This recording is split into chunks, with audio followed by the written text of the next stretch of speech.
그런데 이제 이 책의 영문 제목이 건스, 검즈 앤 스틸이죠. 총과 균과 쇠라는 뜻인데, 그래서 이제 제목이 총과 쇠 그리고 질병이 인류에게 미친 영향이라고 제목만 들으면 생각하기 쉽죠. 그러니까 총균쇠, 그러니까 총과 균과 쇠가 인류에게 미친 영향이라고 이해하기가 쉽지만, 그것보다는 제 생각에는 그것보다는 누가 어떤 계기로 총이나 쇠 그리고 질병을 갖게 되었나, 그리고 또 다른 누구는 왜 그것을 갖지 못했나.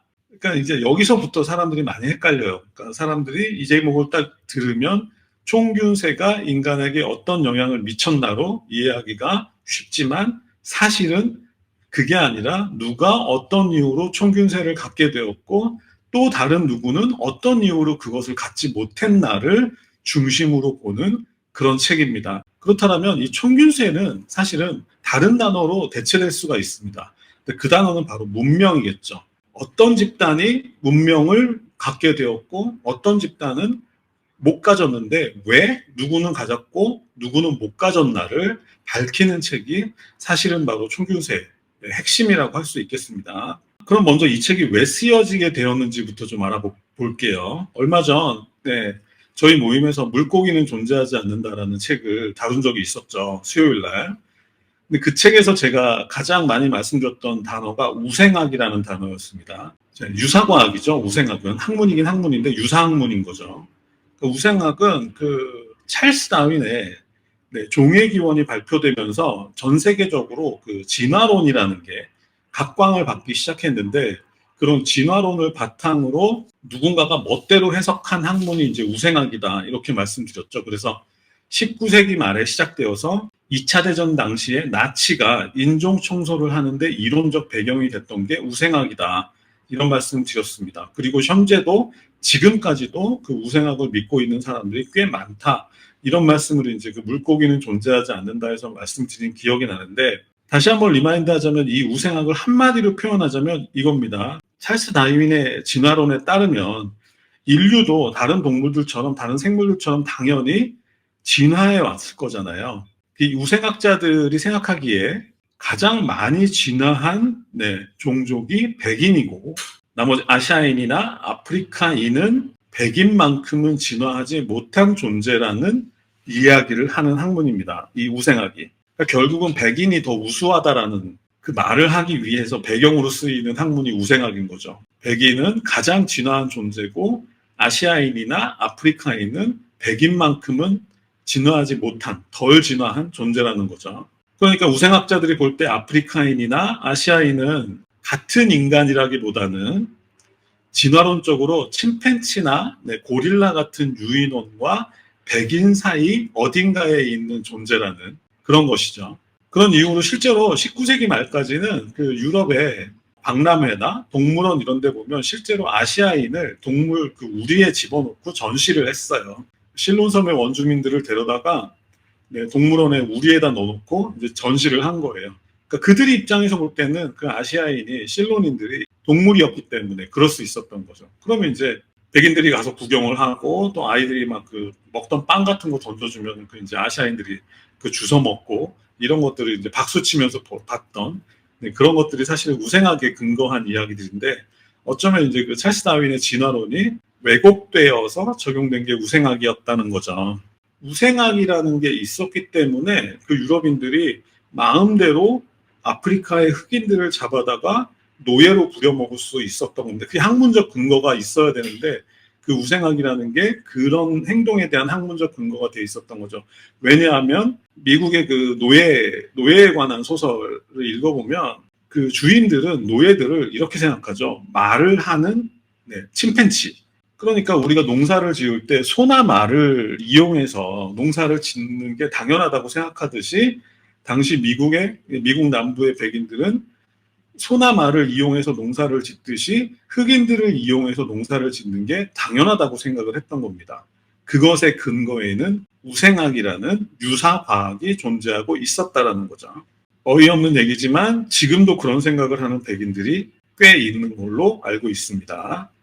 그런데 어쨌든 그 편견이 깨지기 시작한 게 바로 1960년대에 등장한 벨기에 출신의 문화 인류학자인 여러분들 들어보셨을 텐데 레비스트로스라는 사람의 슬픈 열대라는 책이 출간되면서부터 그 우생학이라는 편견이 깨지기 시작했습니다. 레비스트로스는 문화 인류학자였기 때문에 남태평양의 섬들에 거의 고립된 채 살아가는 사람들을 이제 연구할 기회들이 있었습니다.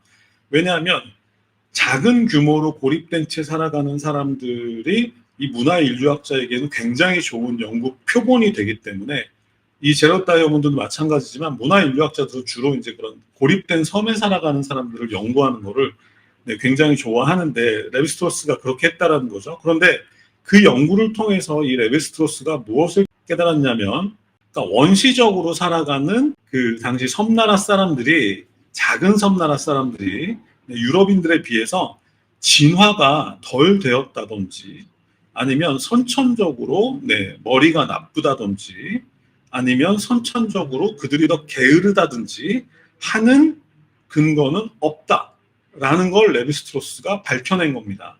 그러니까 남태평양의 그 폴리네시아의 섬들에 흩어져서 살던 그 사람들이 유럽인들에 비해서 더 발전하지 못한 그 이유는 그들이 머리가 나빠서가 아니라 구조적으로 그들에게는 그렇게 발전할 수 있는 기회가 주어지지 않았기 때문이라는 걸 레비스트로스가 밝혀내면서 여기서 구조주의라는 게 시작을 하는 겁니다. 그러니까 인간은 자신이 속해 있는 환경이라는 구조에 종속된다라는 개념을 레비스트로스가 처음으로 일원화시키면서 여기서 구조주의가 시작된 거고 지금 현재도 구조주의의 시대입니다, 여러분. 능력 차이가 아니라 구조에 종속된다라는 거죠. 근데 제가 왜 구조주의로 시작을 했냐면 사실은 이 책 총균세가 레비스트로스의 슬픈 열대라는 책을 더 쉽게 쓴 책이기 때문이에요.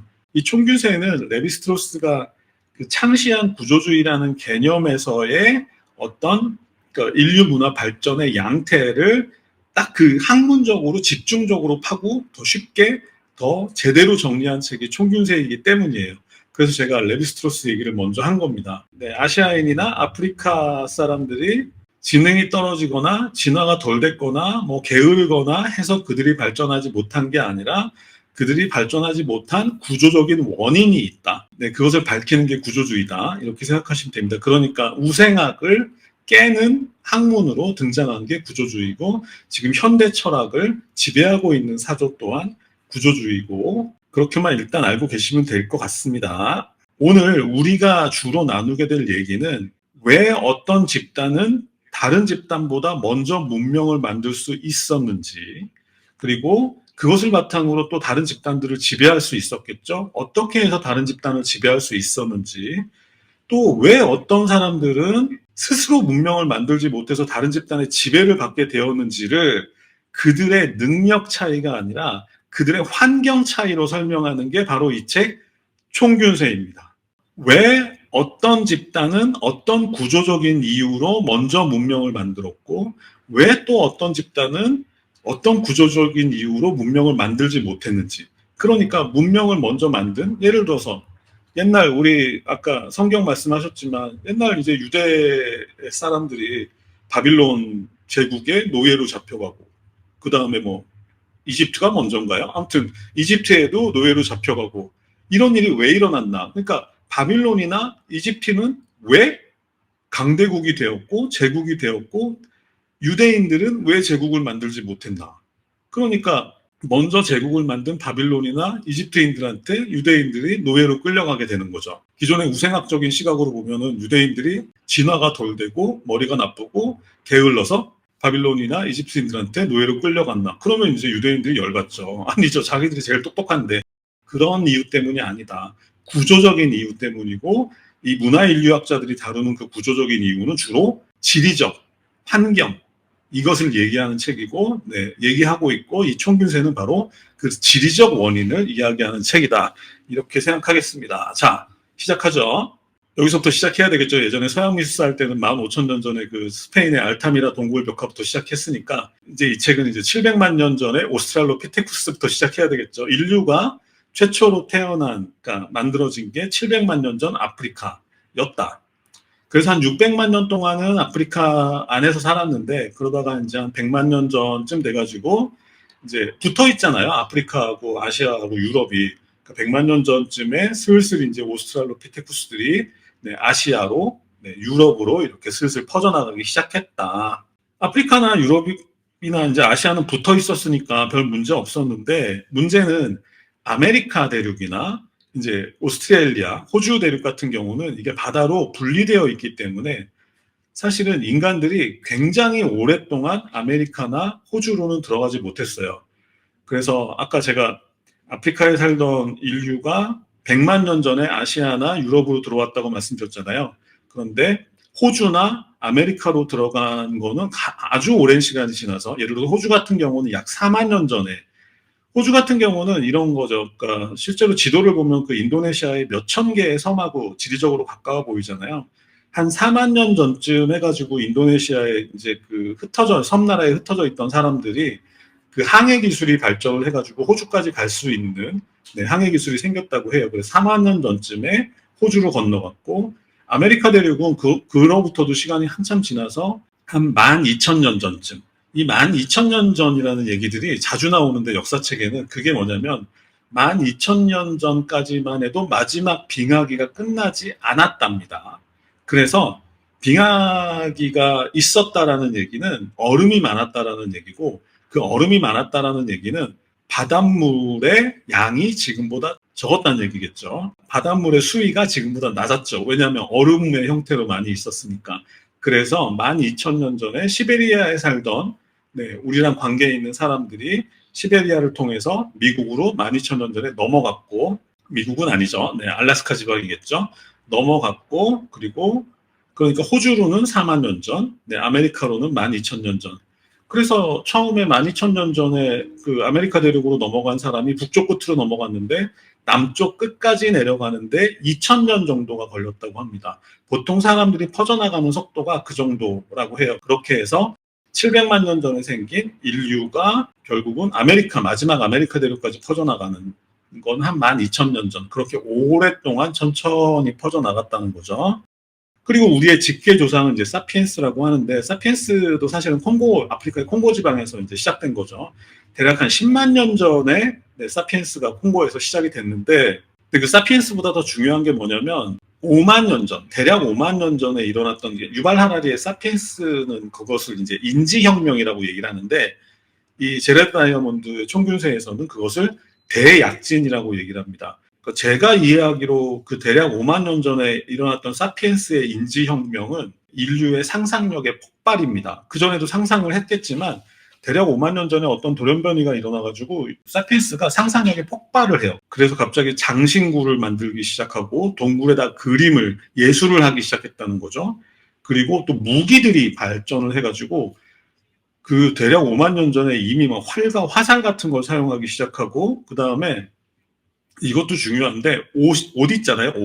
옷을 원래는 그 짐승 가죽 같은 거나 아니면 더운 나라에서는 풀 같은 걸로 이제 둘렀을 텐데 그때부터 대략 5만 년 전부터 바늘하고 실을 가지고 가죽 같은 걸 이제 꿰매서 옷을 이제 만들어 입기 시작한 그때가 이제 뭐 유발 하라리가 인지혁명이라고 말하고 제로 다이아몬드가 이제 대약진이라고 말하는 게 대략 5만 년 전이고 우리는 이걸 이제 고등학교 때 이제 중학교 때 이제 크로마뇽인이라고 배웠죠. 어쨌든 사피엔스보다 더 중요한 것은 5만 년 전에 인지혁명이 일어났다. 그러니까 그때까지는 주로 유럽 대륙에는 네안데르탈인하고 사피엔스가 섞여서 살았다고 해요. 섞여서 살았는데 인지혁명이 일어나면서 사피엔스가 비약적으로 발전을 해가지고 그 이후로 네안데르탈인을 멸종시켰다. 사피엔스가. 뭐 최근에 노벨상 탄 거, 그 생리학상 탄 거 보면은 그때 당시에 유럽인들하고 네안데르탈인이 어떤 관계가 있어가지고 아직도 유럽인들의 유전자 속에는 네안데르탈인의 유전자가 남아있다. 뭐 이런 것까지 최근에 밝혀지긴 했지만 노벨상도 타셨죠. 뭐 거기까지는 안 가고 오늘은.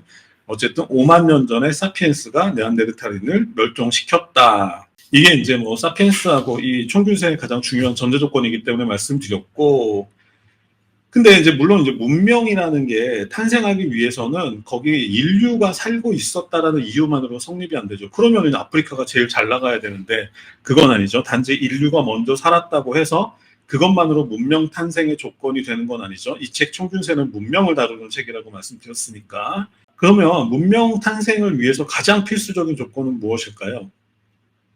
농업혁명이죠. 농업이 필수 조건입니다. 왜냐하면 이 농사를 짓기 전까지 인류는 그 현대에도 유목민들이 있죠. 유목민들처럼 그 계절에 따라서 바뀌는 식량을 따라서 그 이동을 하면서 살아야 했는데 그걸 뭐 수렵 채집민이라고 하죠. 그런데 이 수렵 채집민으로는 이룰 수 있는 그 집단의 숫자가 한계가 명확하게 있다고 합니다. 최대치가 뭐 100명? 100명을 안 넘는다고 해요. 그 이상이 되면 그 커뮤니티가 감당을 못 한답니다. 먹여 살리지를 못한대요.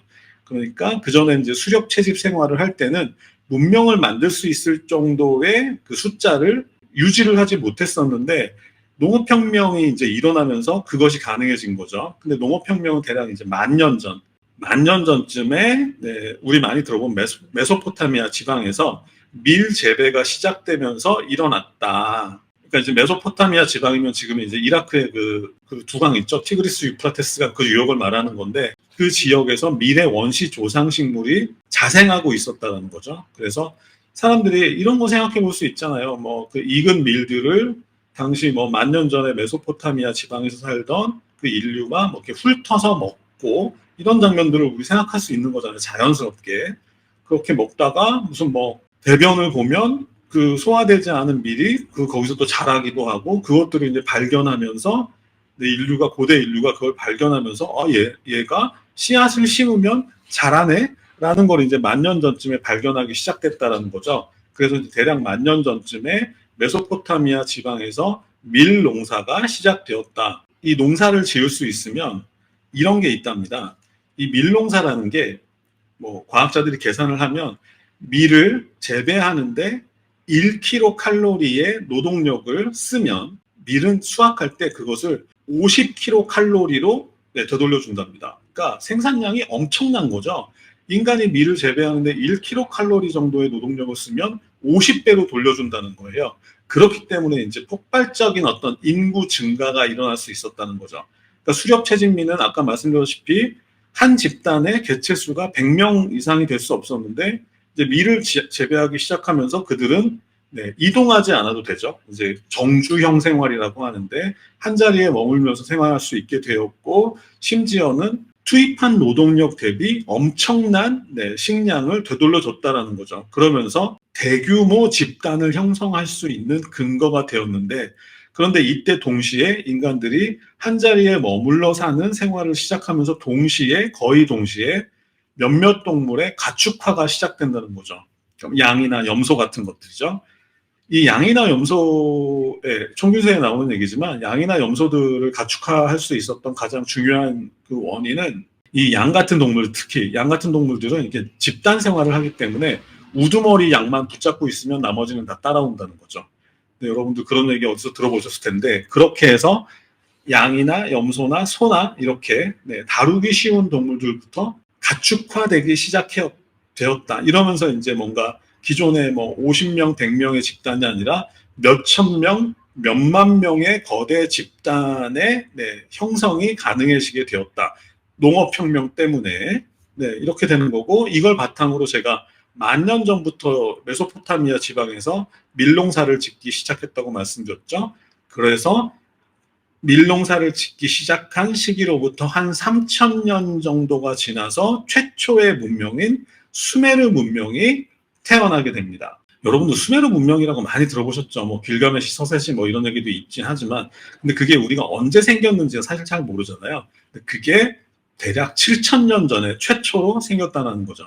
이제 여러분들 이해하실 수 있죠. 만 년 전에 밀농사를 짓기 시작했고 대략 7,000년 전에 그 바로 메소포타미아 지방에서 수메르 문명이라는 게 태어났다. 문명이 탄생할 수 있기 위해서는 밀농사가 농업혁명이 뒷받침되어야 했다.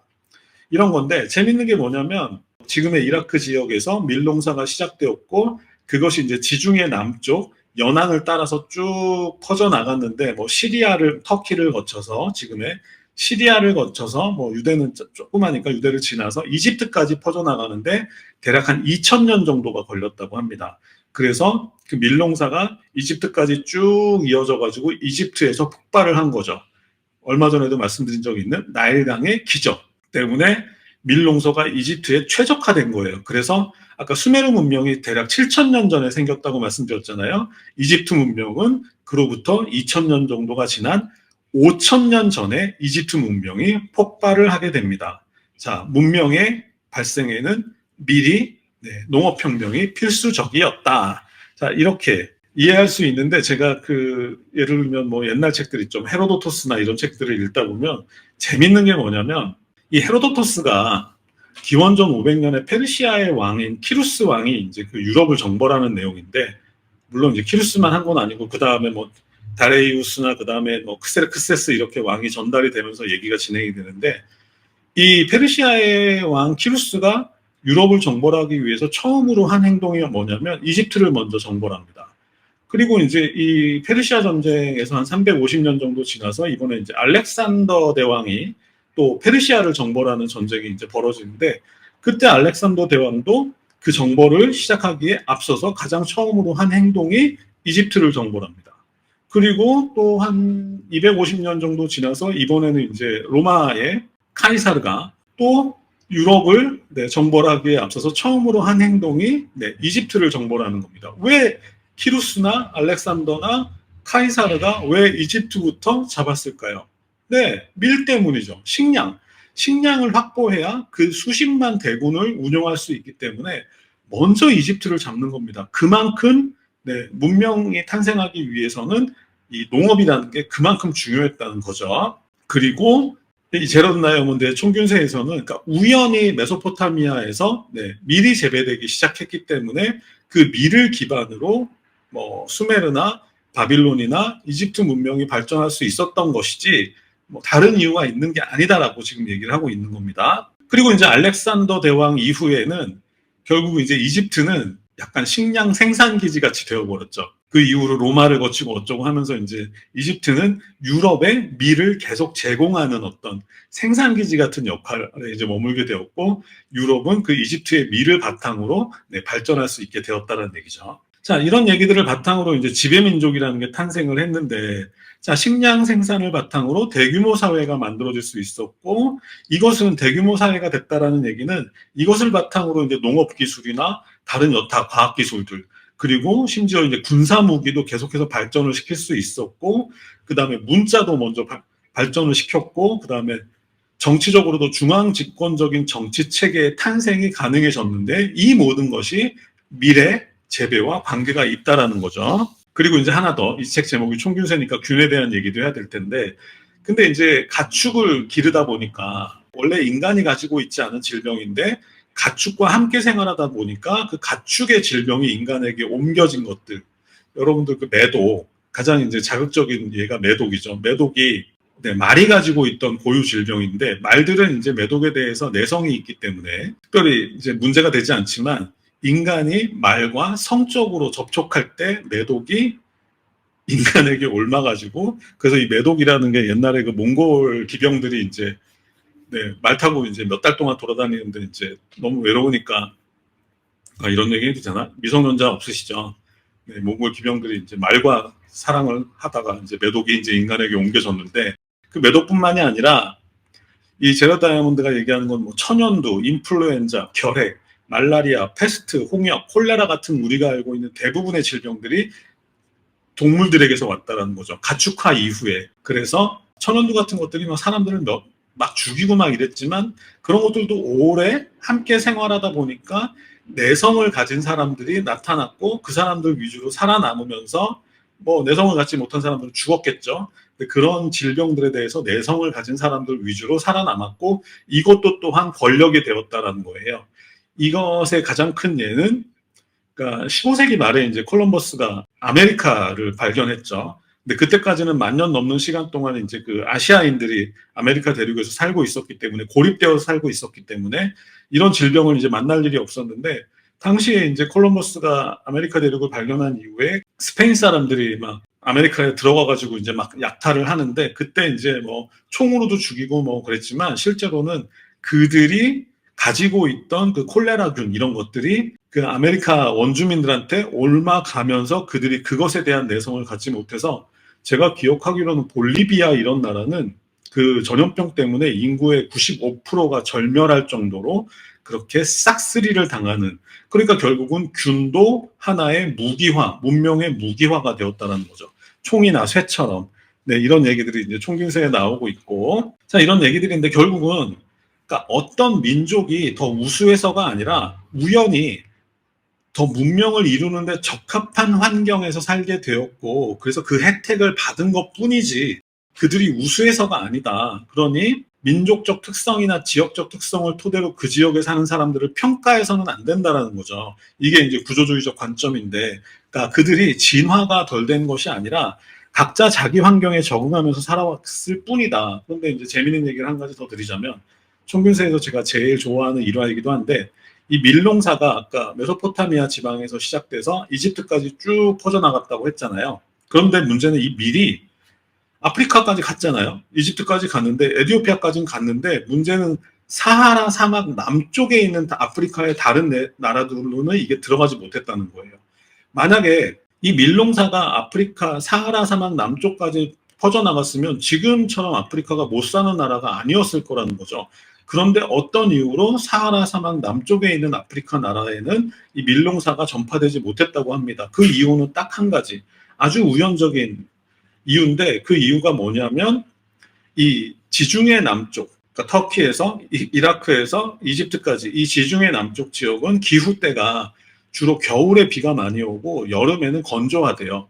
그런데 이제 뭐 밀이라는 그 작물이 원시 상태로 뭐 몇백만 년 이상 뭐 그런 메소포타미아 지방의 기후에 적응하면서 살아남았기 때문에 겨울에 비가 많이 오고 여름에 비가 적게 오는 이 기후에 적응을 했는데, 실제로 사하라 사막 남쪽의 아프리카는 여름에 비가 많이 오고 겨울에 건조한 기후래요. 그러니까 결국은 밀이 절대로 글로 넘어갈 수가 없는 거죠.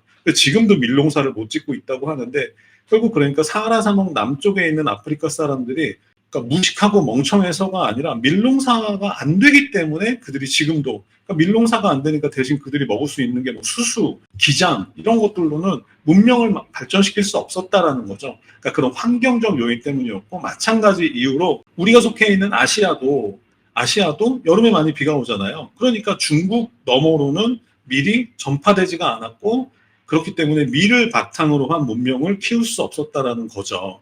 지금도 우리나라는 밀 농사가 잘 안 되잖아요. 벌써 10,000년이나 지났는데도 아직까지 밀은 아시아에 제대로 적응하지 못했다라는 거예요. 대신 쌀이 있는데, 이제 아시아는 이제 쌀을 기반으로 문명이 발전을 했는데, 쌀이 이 학자들이 추측하기에는 대략 한 8,000년 정도의 8,000년 전쯤에 이제 중국 남부 지방에서 재배가 되기 시작했다고 해요. 그걸 기반으로 이제 중국 문명이 생겼겠죠. 그런데 그 8,000년 전에 중국 남부에서 시작된 쌀 벼농사가 한반도까지 오는데 무려 4,000년이 걸렸답니다. 붙어 있는데 왜 그렇게 오래 걸렸을까요? 네, 기후 때문이죠. 그러니까 쌀은, 벼농사는 아주 따뜻하고 고온 다습하고 여름에 비가 엄청나게 내리는 그런 곳에서 자생한 식물이었기 때문에 점점 위쪽으로 올라올수록 기후대가, 그러니까 온도도 부족하고 그 다음에 그러니까 습도도 부족하니까 잘 적응을 못 해가지고 한반도까지 오는데 무려 4,000년이나 걸렸다고 합니다.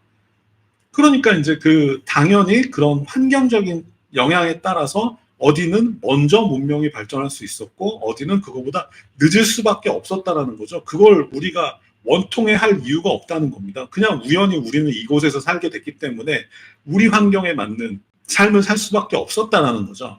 그런 얘기들이 이 책 전반에 걸쳐서 펼쳐지는 겁니다. 우연히 밀농사에 적합한 환경에서 태어났다고 해서 그것이 그들이 더 우수하다라는 걸 증명할 근거는 없다라는 거죠. 그냥 거기서 우연히 태어났고 그것을 중심으로 문명이 만들어졌고, 그래서 그들은 더 강해졌고 그 혜택을 받지 못한 사람들은 당연히 더 강한 사람의 지배를 받을 수밖에 없었던 거지, 그들이 더 똑똑하고 능력이 있어서라는 게 아니다.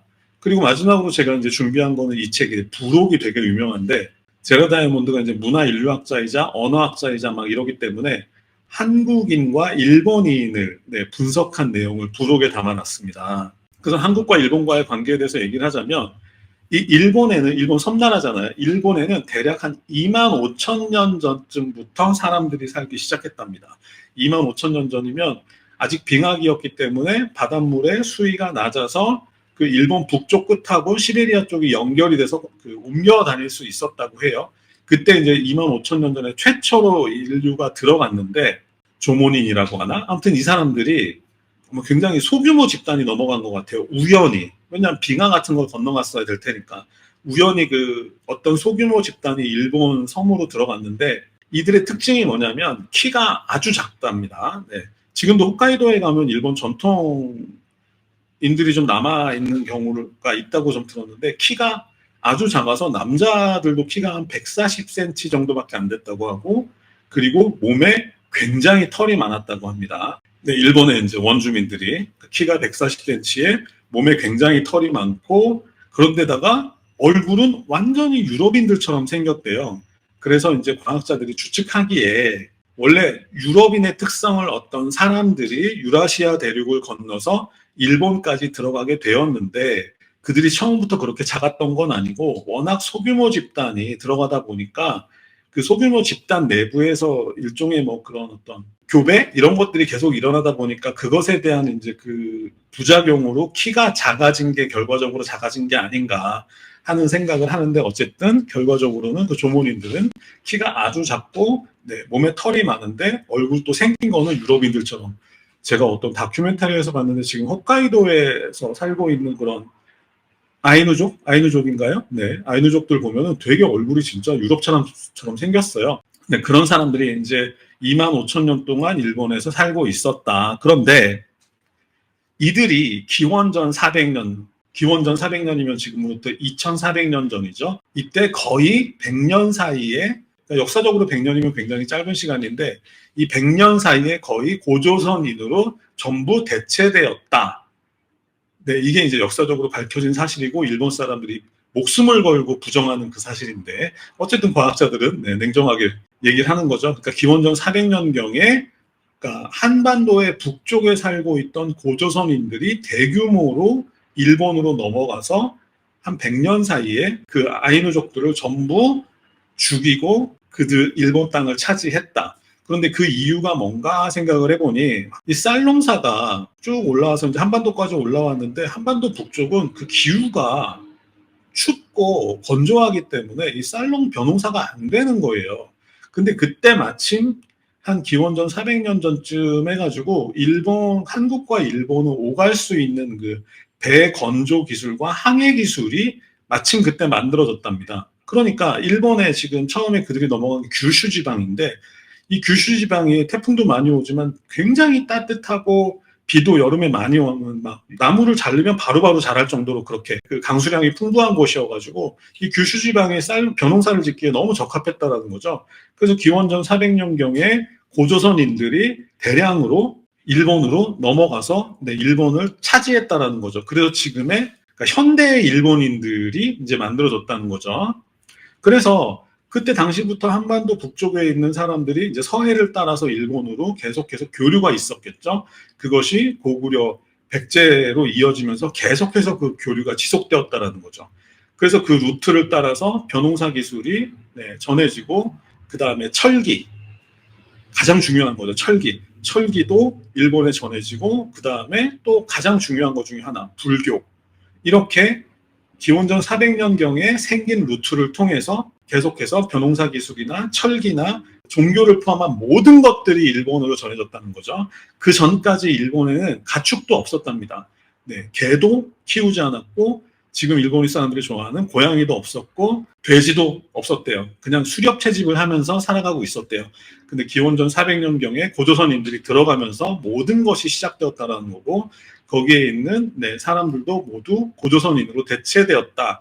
그래서 지금 현대의 일본인들과 현대의 한국인들을 유전자 검사를 하면 똑같다. 그런데 한 가지 재미있는 점은 네, 언어학자들이 볼 때 한 가지 재미있는 점은 현대 일본인들과 현대 한국인들이 유전적으로 똑같은데 딱 한 가지가 다르더라. 언어가 다르더라. 그래서 재미있어가지고 연구를 해보니까 현대 일본인들은 고구려 백제어를 쓰고 있더라. 현대 일본인들은 고구려 백제어를 쓰고 있고 현대 한국인들은 신라어를 쓰고 있더라. 그 차이가 있더라. 그리고 나머지는 다 똑같다. 자, 이런 얘기를 들으면 한국 사람들이 좋아하죠. 한국인들이 기원전 2400년 전에 일본으로 넘어가서 일본에 살고 있던 원주민들을 전부 죽여버리고 네, 일본 땅을 차지했다. 이런 얘기를 들으면 그리고 한국인들이 벼농사도 전파해주고 철기 기술도 알려주고 불교도 알려주고 모든 걸 다 알려줬다. 그러면 한국 사람들이 들으면 기분이 좋을 텐데 여기서 제로 다이아몬드의 의견은 좀 다릅니다. 좋다. 한국이 일본의 벼농사, 철기, 불교 다 전해줬다. 자, 좋다. 그건 맞는 말이다. 좋다. 근데 그러면 벼농사나 철기나 불교가 한국에서 시작된 거냐? 개소리 하지 마라. 한국에서 시작된 거 아무것도 없다.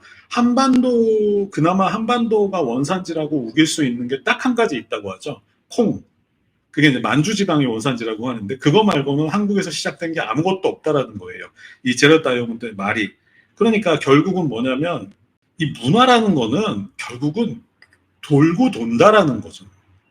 돌고 돌아서 이게 중국이 다 우리 거야라고 말할 수도 없는 거고 한국이 우리 거야. 우리가 일본에게 전해줬으니까 한국이 더 우수해라고 말할 수도 없는 거고 단지 그냥 일본이 섬나라기 때문에 마지막에 전달된 거지 그걸 근거로 한국이 더 우수하고 일본이 더 우수하고 중국이 더 우수하다고 말할 수 있는 근거는 아무것도 없다라는 거죠. 그냥 문화는 흐르는 거고 그래서 흐르다가 어떤 지역에서 토착화되는 것 뿐이지 그 어떤 것도 아까 구조주의적 관점에서 봤을 때 어느 민족이 어느 민족에 비해서 더 우수하다라고 말할 수는 없고 그냥 자기 같은 미국 학자가 봤을 때 미안하지만 한국인하고 일본인은 그냥 쌍둥이 같은 존재인데 왜들 그렇게 싸우는지 모르겠다고. 쌍둥이니까 싸울 수도 있는 거죠, 사실. 네, 그러니까 한국인들이 너무 기분 좋아하지 말라 이런 얘기로 마무리를 하고 있습니다.